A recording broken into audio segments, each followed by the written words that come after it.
বাংলাদেশে নতুন করে একটি যাত্রা শুরু করতে যাচ্ছি, সেটা হলো আজাদি যাত্রা।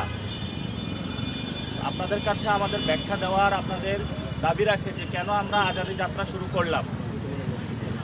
আপনারা জানেন এই ভূখণ্ডে যে মানুষগুলো রয়েছে সেখানে অসংখ্য মানুষ আজাদির লড়াইয়ের জন্য শহীদ হয়েছে। আমরা আজাদির লড়াইকে জানি মুক্তির লড়াই, সংগ্রামের লড়াই, স্বাধীনতার লড়াই। 1971 সালে সাম্য, মানবিক মর্যাদা এবং ন্যায় বিচারের জন্য অসংখ্য মানুষ শহীদ হয়েছিলেন। 90-তে শহীদ হয়েছিলেন, 2024-এ শহীদ হয়েছিলেন। কিন্তু এই যে দীর্ঘকালীন লড়াই, সেই লড়াইয়ের অন্যতম প্রাণ পুরুষ ছিলেন আমাদের শহীদ ওসমান বিন হাদি। আমি যখন জাতীয় নাগরিক কমিটিতে ছিলাম, আমরা একসাথে কাজ করার সুযোগ হয়েছিল। পরবর্তীতে উনি সাংস্কৃতিক যে আগ্রাসন আছে সেই পরাধীনতার শৃঙ্খল থেকে বাংলাদেশকে মুক্ত করার জন্য সাংস্কৃতিক আজাদির প্রোগ্রাম চালিয়েছিলেন বাংলাদেশে। কিন্তু এই ঢাকা 8-এ রাস্তায় দিনে দুপুরে আজাদির কথা বলার কারণে তাকে গুলি করে হত্যা করা হয়, শহীদ করা হয়। কিন্তু আজকে 20তম দিনের কাছাকাছি আমরা এসে পৌঁছেছি শহীদ হওয়ার। আজকে এই পর্যন্ত আমরা কারা খুন করেছে এই বর্তমান সরকার ট্রেস করতে পারেনি। তো এই বর্তমান সার্বিক যে পরিস্থিতি রয়েছে, এই পরিস্থিতিতে জাতীয় নাগরিক পার্টি যে নির্বাচনকালীন একটি সময় এসেছে, সেই সময়টাতে আমাদের সামনে দুটি অপশন ছিল। একটি হলো আজাদির জোট, আরেকটি হলো গোলামির জোট। যেখানে আমাদের সংস্কৃতির পরাধীনতা রয়েছে, অর্থনৈতিক পরাধীনতা রয়েছে, রাজনৈতিক পরাধীনতা রয়েছে। এবং সেখানে আমরা দেখতে পেলাম অনেক লুটতরাজ, যারা আমাদের দেশের টাকা বিদেশে পাচার করেছিল, যারা আমাদের পকেটের টাকা কেটে জনগণের সাথে অন্যায় করেছিল, তারা বিভিন্ন অফিসে গিয়ে সেজদা দেওয়া শুরু দিয়েছে। তখন আমরা চিন্তা করলাম এই আগামী যে ইলেকশনটা হবে, আমরা কি গোলামির পক্ষে যাব নাকি আজাদির পক্ষে যাব। এই জন্য আমরা আজাদির জোটকে পছন্দ করেছি। আমাদের যে 11 দলীয় জোট, ইনশাল্লাহ এটা বাংলাদেশের আজাদ করার জন্য আজাদির যে লড়াই, এটা হলো চালিয়ে যাবে ইনশাল্লাহ। আমাদের সামনে অপশন ছিল আমরা কি গোলামির প্রতীক নিব নাকি আজাদির প্রতীক নিব। এজন্য আমরা আজাদির জোটে থেকে আজাদির প্রতীক শাপলাকলিকে আমরা বাছাই করেছি আমাদের সামনে। আমি নাসিরউদ্দিন পাটোয়ারি, আপনারা জানেন যে আমি ঢাকা 8 আসনে 11 দলীয় জোটের সংসদ সদস্য পদপ্রার্থী। কিন্তু এর চেয়ে বড় একটি কর্তব্য আমার সামনে এসেছে। সে কর্তব্যটি হলো আমারই সহযোদ্ধা শহীদ ওসমান হাদি বিচার হওয়া পর্যন্ত এবং আজাদির যে লড়াইটা উনি শুরু করেছিলেন সেটা সমাপ্ত করা পর্যন্ত আমরা নতুন করে আবার তাদের সেই আজাদির যে যাত্রাটা আছে সেটা আজকে এখান থেকে নতুন করে আবারই শুরু করলাম। কারণ ওসমান হাদি চলে গিয়েছেন, উনি আমাদেরকে একটা পথ দেখিয়েছেন যে বাংলাদেশকে স্বাধীন রাখতে হবে, এখানের মানুষের অর্থনৈতিক মুক্তি রাখতে হবে, রাজনৈতিকভাবে মুক্ত রাখতে হবে এবং সাংস্কৃতিক যে আগ্রাসন আছে সেটা থেকে মুক্ত রাখতে হবে। এই জন্য আমরা শহীদ ওসমান হাদির কবর জিয়ারত করে তার আকাঙ্ক্ষা ধারণ করে আজকে ঢাকা বিশ্ববিদ্যালয় এরিয়ায় আমরা আজাদি যাত্রা শুরু করলাম। ইনশাল্লাহ আজকে থেকে ঢাকা 8 আসন, রমনা, প্রশাসন, রমনা, শাহবাগ, মতিঝিল, শাহজাহানপুর যে অঞ্চলগুলো রয়েছে এবং পুরো বাংলাদেশকে আমরা আজাদ অঞ্চল হিসাবে ঘোষণা করলাম। এই অঞ্চলে যদি কোনো ব্যক্তি বা কোনো দল আপনাদের কাছে চাঁদাবাজি করে, সন্ত্রাসী কার্যক্রম করে, দখলদারিত্ব করে, তাহলে আপনারা আজাদির স্লোগান তুলে তাদেরকে আপনারা গ্রেপ্তার করে প্রশাসনের হাতে তুলে দিবেন। আর প্রশাসন যদি এই চাঁদাবাজদের পক্ষে দাঁড়ায়, সন্ত্রাসীদের পক্ষে দাঁড়ায়, আধিপত্যবাদের পক্ষে দাঁড়ায়, তাহলে তাদেরকেও বিরুদ্ধে আপনারা যুদ্ধ ঘোষণা করবেন। কারণ আপনার সন্তান এবং অনাগত সন্তান যারা আসতেছে এই পৃথিবীতে, আপনি যদি তাদেরকে রক্ষা করতে চান তাহলে আপনাকে চাঁদাবাজি, সন্ত্রাস, দুর্নীতি, বৈষম্য, লুটতরাজের বিরুদ্ধে দাঁড়াতে হবে। একটি সার্বভৌম, ইনসাফ এবং মানবিক মর্যাদার বাংলাদেশ গঠন করতে হবে। এই দাবিগুলো নিয়ে আমরা রাজপথে নেমেছি। সহযোদ্ধারা ঢাকা 8 আসনের প্রত্যেকটা অলিগলিতে আমরা ঘুরে বেড়াবো। আজকে সারাদিন আমরা ঢাকা বিশ্ববিদ্যালয়ে থাকব। এখানে যারা প্রথম শ্রেণী কর্মকর্তা, দ্বিতীয় শ্রেণী কর্মকর্তা, তৃতীয় শ্রেণী কর্মকর্তা, চতুর্থ শ্রেণী কর্মকর্তা, ওনাদের সাথে আমরা কথা বলবো। শিক্ষকদের ফ্যামিলির সাথে কথা বলবো, ছাত্রদের সাথে কথা বলবো।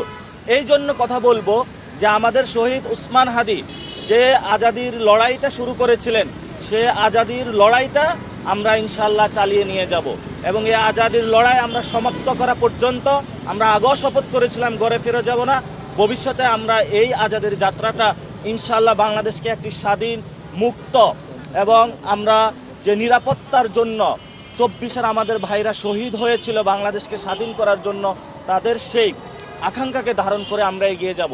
আপনারা জানেন এই ঢাকা বিশ্ববিদ্যালয়ে কয়েকদিন আগে সাম্য হত্যাকাণ্ড হয়েছে ছাত্রদলের, তার বিচারটুকু আমরা আজ পর্যন্ত পাইনি।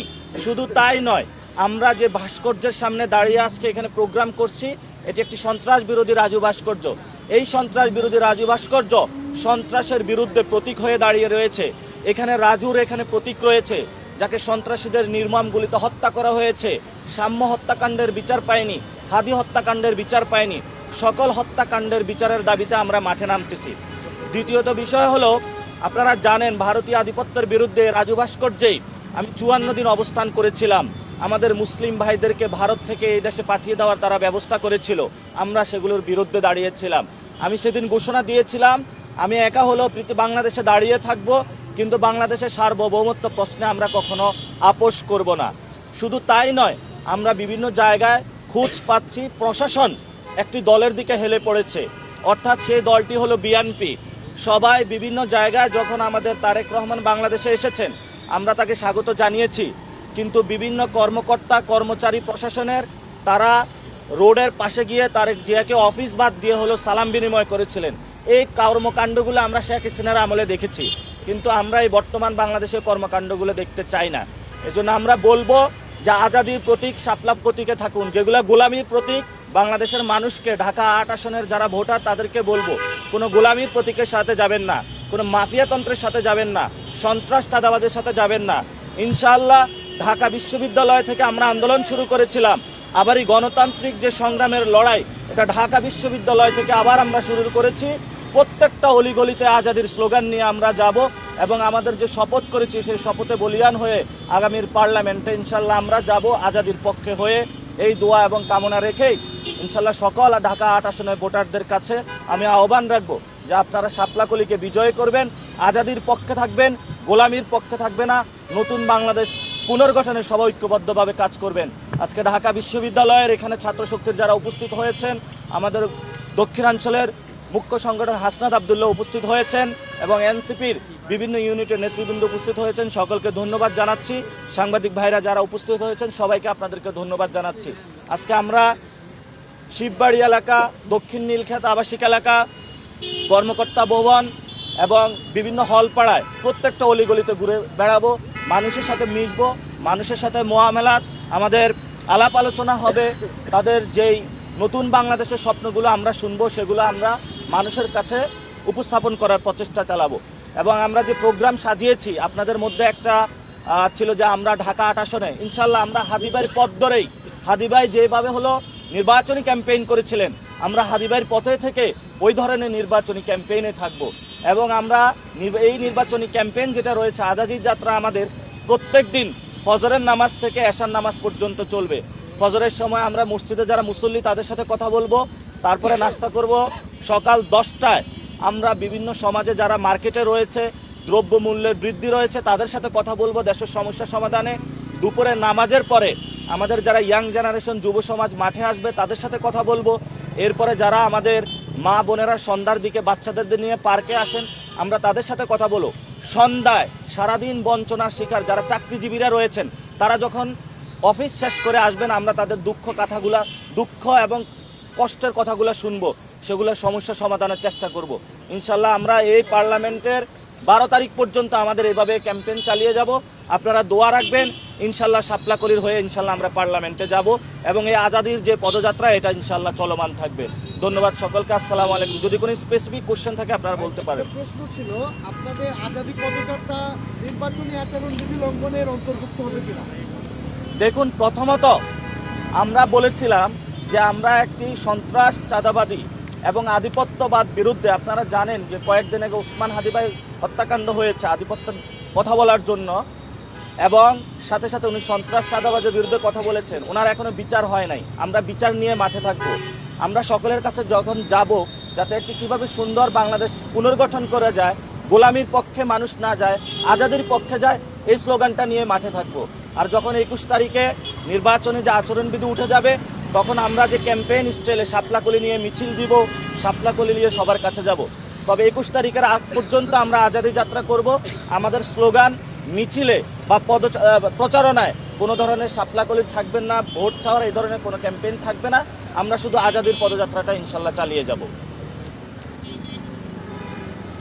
আর আপনারা একটা জিনিস জানেন যে বর্তমান তারেক রহমান উনি বাংলাদেশে এসেছেন, উনি যে ধরনের শোডাউনগুলো দিয়ে যাচ্ছেন এগুলো নিয়ে ইলেকশন কমিশন চুপ রয়েছে।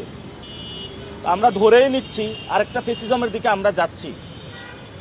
তো এখনও যারা বাংলাদেশের মানুষ আছেন, আমরা আপনাদের কাছে যাব, বিবেকের কাছে যাব, আপনারা প্রশ্নগুলো তুলবেন। আমরা তো বারবার বলে আসছি যে তারেক রহমান যখন আসলেন আমাদের অতি উৎসাহী কিছু বাহিনীর সদস্যরা তাকে প্রটোকল দেওয়ার চেষ্টা করলেন। শুধু তাই নয়, তাদের অফিসে এনএসআইর প্রধান গিয়ে মিটিং করলেন। বিভিন্ন প্রশাসনের যারা কর্মকর্তা কর্মচারী রয়েছেন তারা অতি উৎসাহী হয়ে তাদের সাথে যোগাযোগ করলেন। এটা সরাসরি নির্বাচনী যে আচরণবিধি রয়েছে এটা লঙ্ঘন, এবং যে গণতন্ত্রকামী বাংলাদেশে মানুষ যুদ্ধ করেছিল, যে গণতন্ত্রের পক্ষে লড়াই করেছিল, সেই গণতন্ত্র থেকে একটি ফেসিজমের দিকে, একটি ফেসিস্ট কাঠামোর দিকে বাংলাদেশ চলমান হচ্ছে। এজন্য আমরা সকলকে আহ্বান জানাবো, আইন শৃঙ্খলা বাহিনী কোনো দলীয় দাস হবেন না, আজাদির পক্ষে থাকবেন, কারো গোলাম হবেন না। তারেক রহমানের গোলাম হলে আবার বাংলাদেশ থেকে সকল প্রশাসনের মতন আপনাদেরকে বিদায় নিতে হবে। এজন্য আপনারা যদি গোলাম হতে হয় জনগণের গোলাম হবেন, তাহলে জীবনের মুক্তি খুঁজে পাবেন। এবং শুধু তাই নয়, আপনারা দেখতে পাচ্ছেন যে ইলেকশন কমিশনার, একজন কমিশনার, উনি বলেছে যে কোনো নির্বাচনী শৃঙ্খলার বিধি ভঙ্গ হচ্ছে না। আমরা মনে করি নির্বাচন কমিশন দিনে দিনে তার আস্থা হারাচ্ছে। এজন্য নির্বাচন কমিশনকে জনগণের কাছে জবাবদিহিতামূলক আচরণ করার জন্য আমরা তাদেরকে অনুরোধ জানাচ্ছি। সাথে সাথে তারেক রহমানের কাছেও আমরা আবেদন জানাচ্ছি যে কোনো কর্মকর্তা কর্মচারী যদি তৈলমর্দন করতে আসে, বাংলাদেশের মানুষের সাথে গাদ্দারি করতে আসলে আপনি অফিসে তাদেরকে জায়গা দিবেন না। এনএসআইয়ের মতন একটি আমাদের সমৃদ্ধশালী প্রতিষ্ঠানকে যদি দলীয় কাজে ব্যবহার করা হয়, আমরা এটা তীব্র নিন্দা এবং প্রতিবাদ জানাচ্ছি।